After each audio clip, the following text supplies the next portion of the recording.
Dipakulaw, Police in Action. Police in Action. Police in Action.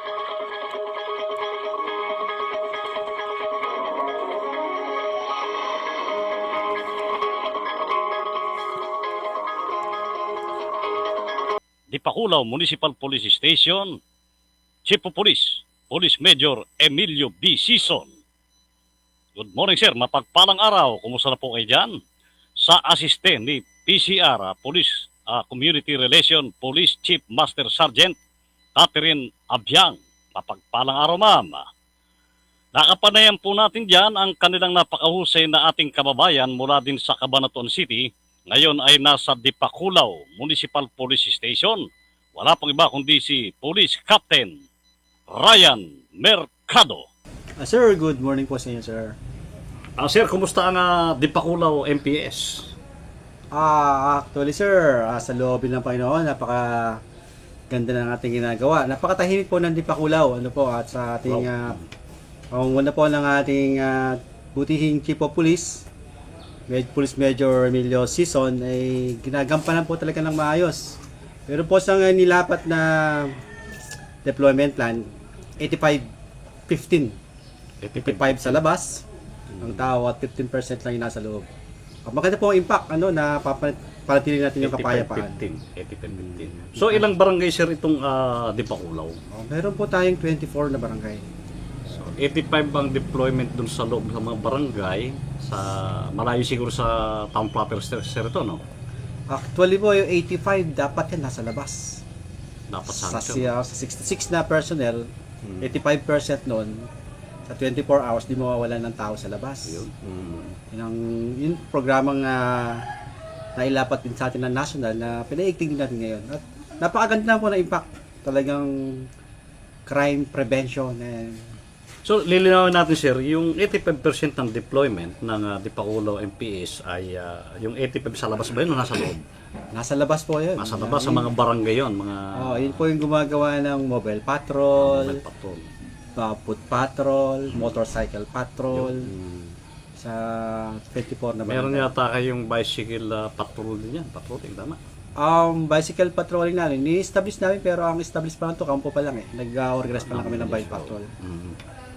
Okay sir, ano naman sir ang pinagkaabalahan ng mga nakalipas na araw nang kami wala pa dito sa Dipakulaw MPS? Ito yung bagong binigay sa atin na maigting ng crime prevention talaga tayo. Doon tayo sa 5 minutes response test. Laging daily yan, no? Para magkaroon tayo ng tatawag na muscle memory every time na wag naman sana. Magkaroon talaga ng insidente ng crime within 5 minutes andun talaga dapat kapag ganun please. Ang adhikain talaga nito yung offender makuha at mapailan ng crime solution agad. Crime prevention and at the same time makakontinue tayo yung crime solution. Sir, meron akong tinanggap na tanong dito. Malaki daw itong Dipakulaw sa malalayong barangay. Paano nyo mahahati yung mga patrol ninyo to respond 5 minutes?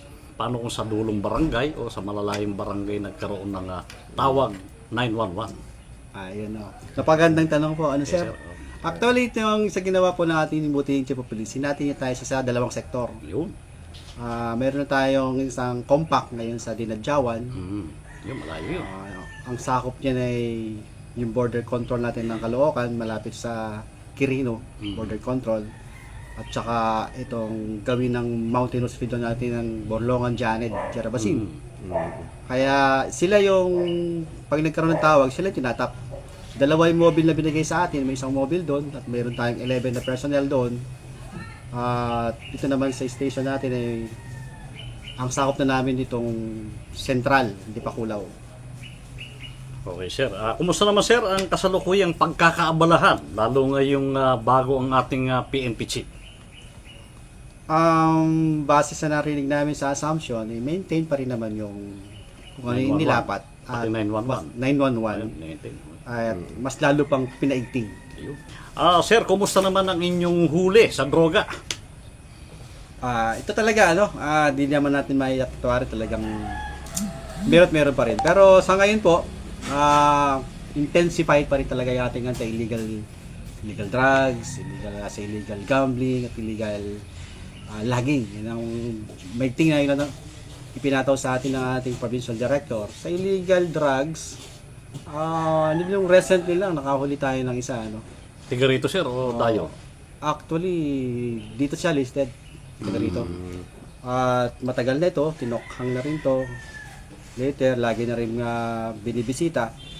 Talagang ayaw balik pa. Kaya doon tayo nung ginagawa natin ni supply, reduction, demand reduction, kailangan talaga ng police operation laban sa kanya. Hindi naman tayo, medyo soft naman tayo dyan. Kung kaya pa natin ng malumalay, pagsabihan, rehabilitation, pag hindi na kaya talaga, hinuhuli na. Recently lang, meron tayo dyan. At nakafile naman to sa court. Sa prosecutor office. Okay sir, hihingi sir kami ng mga record ninyo ng huli nyo sa droga para maipaliwanag natin mabuti doon sa at mabigyan natin ng babala ang ating mga kababayan na umaaksyon ng ating kapulisan na hindi po pwede ang kanilang pananatiling illegal drugs. Kumusta naman sir yung mga na-impound ng mga sasakyan na involved sa illegal? Actually sir, andyan sa ating impounding area at ating inaalagaan yan.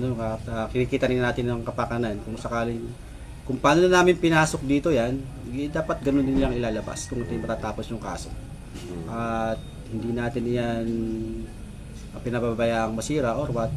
At sapagkat ito yung una rin kabilin-bilinan na ingatan lahat ng gamit ng hindi dapat yan na mawawala, hindi dapat maayos yan. At bago pumasok yan, may technical inspection report.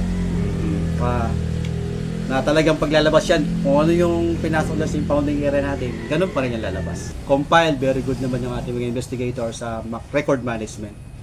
Okay, sir. Dako sir tayo sa illegal logging. Meron ba sir? Yes sir, meron naman tayong ginagawa. Actually, we are regularly coordinated with the DNR Senro sa patrolling at saka sa natin. And sa pagka-file po niyan, katuwang namin ng DNR Senro. May mga huli ba sir sa illegal logging? As of now, abandon ang mga nakuha namin. Kasi nakikita lagi nila yung mga pulis natin sa gabi dyan, nagpapatrol. Makikita na lang ng mga residente. Sa side road na yung mga kahoy, wala nang O kaya naman iniwan na yung sasakyan, may lamang kahoy. Yun lang nahuhuli namin, pero yung apprehension ng tao, actually, this previous month, wala tayong nahuling tao. Kahoy lang meron. Iniwan. Hindi ba sir sila madaling hanapin, alamin kung kanino yun at sino sila? Until now, sir, conduct record check pa rin kami sa kanilang pag-aan sasakyan. Kasi yung sasakyan, parang second hand na itong binili. At hindi na rin malaman ngayon, pa third hand. Hindi na malaman talaga sino may-ari. So wala siyang record sa LTO, sir? First man hand lang ang meron. Okay sir. Yes, maganda. Kumusta naman sir sa illegal gambling? Meron bang mga nakukulong dito naglalaro ng baraha o whatever kung ano yung pinaglalaruan?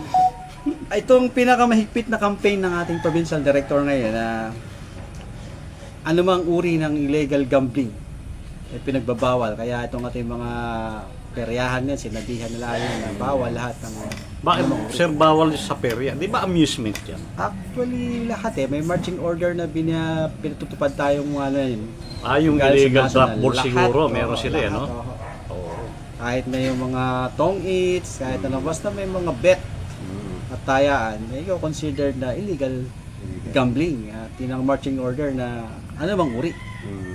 Okay sir, napag-usapan natin yung illegal gambling, yung perya. Dati ba talaga meron sa perya? Actually sir, napapansin natin na kahit na noon pa, meron naman talaga yung mga drop ball, color games. Ngayon talagang anumang uri, kahit saan Totally pinasaran nyo na lahat sir yan? Totally pinagbawal yan. Ang balita natin, kung 6 months lang si PD, baka after yung papalit sa kanya, mabuksan ulit. Hopefully sana ay tuloy-tuloy. Sir, available na record natin sir, naka-compile lahat yan. Diyan naman actually ang ating compilation ng management ngayon is digital na rin, natawag nating CRAS, saka recording management ng investigation. Okay sir, alam namin nga maikli ang inyong oras at kay busy din ay marami pa tayong pag-uusapan tungkol sa mga record. Siguro next sa Tuesday ay maigayak po natin at yung mga bago na naman ninyong mga nagampanang tungkulin. Ngayon sir, ay baka meron akong hindi na itanong na mahalaga namang malaman ng ating mga kababayang tiga Dapakulaw saan man sila naroon ay nasa iyo ang pagkakataon sa iyo. Maraming salamat Sir Romel. Actually, sa pamumuno po ng ating buting COP, Police Major Season, ito po maigting niyang sinasabi sa amin at lagi pinangangalagaan na yung paglilingkod ng pulisya ng Dipakulaw ay isa sa puso at gagampanan ng maayos. Actually, kaagapay din namin yan yung mga swim namin, yung mga values coaches na regular na ginagampanan na para at least yung trabahong gagampanan ng taga Dipakulaw, i-implement natin ng mahusay, maayos, ano man yung nasa batas na hindi yung higit. Kung ano yung nasa ambit of law, yun lang ang gagawin natin. And we are more in consideration of the human rights. Sabi nga, even the law is harsh, that is the law. Pero pag pumunta kayo ng Dipakulaw, at lang gusto niyo kapayapaan ng peace and security, yun yung ma-assure ng Dipakulaw. Pero kung gagawa kayo sa Dipakulaw ng against the law, we are ready to implement the law against you. Okay sir, nabanggit niyo yung values coaches mo. Ang gusto ko yan, maganda rin yatang yan i-cover up natin at para makita ng ating mga kababayan. Ang mga pulisan natin ay hindi lamang luto sa disiplina, kundi luto rin sa pagiging makadiyos. Ano sir? Yes sir, Sir Romel, actually, national rin po ito. Dati lang The Brothers Keepers na ginawa namin na swim na ang tawag ngayon. Na ito may mga values coaches na from the different sector, religious sector, na siyang umaagapay sa moral and welfare ng ating mga tao. At maganda naman ang dulot kung saan ay nalilihis yung mga tao natin sa landas. And they are more on the God family centered. Okay sir, maraming salamat at mabuhay kayo sir. Maraming salamat Sir Romel, Sir Henry sa inyong pagdalaw sa amin at kami po ay nagagalak sa inyong pagbisita sa aming himpilan. Police in action. Police in action.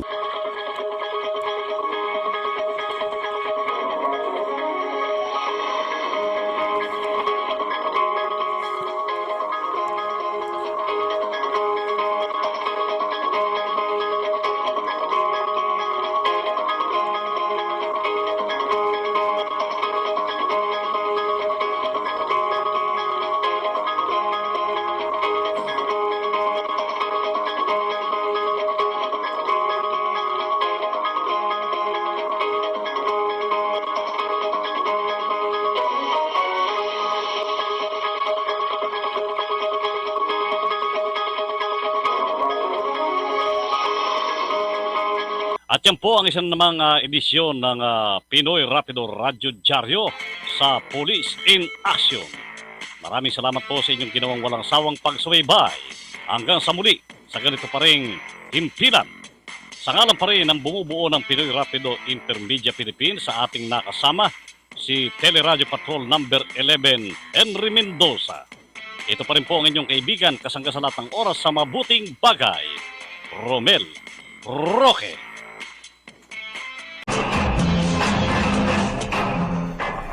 Sumainyo ang Pinoy Rapido Radyo Diaryo. Makinig muli sa ganito ring oras at himpilan. Dito naman sa Pinoy Rapido Intermedia Philippines at Prima 108 FM. Yung tagapagbalita, Romel Roque. Ito ang Pinoy Rapido Intermedia Philippines Online TV Broadcasting. A social media network live TV production, modern technology broadcast media. Simultaneously on Ustream.tv, Facebook Live, and YouTube Live. Kauna-unahan, umagalang live video online TV live streaming sa bansa. Nakdir na napapalabas ang audio sa radyo, maging sa cable TV and other TV channels. Anywhere, kahit sa bundok, lugar walang kuryente basta may baterya at signal. Mapapanood live, natatanging broadcast program na dire-diretsong mabilis, walang patid, walang bagat, walang ikot, no buffering, Pinoy Rapido Intermedia Philippines Online TV Broadcasting Social Media Net. This is Pinoy Rapido Intermedia Philippines Primap 108 FM, a non-commercial radio broadcast with 7 watts, broadcasting from Barangay Barrera, Cabanatuan City. Primap, mula noon hanggang ngayon sa mahigit na 10 taong paglilingkod sa bayan, mula sa Pinoy Rapido Diaryo ng Bayan, Radyo Diaryo at live streaming, Primap para sa Pilipinas.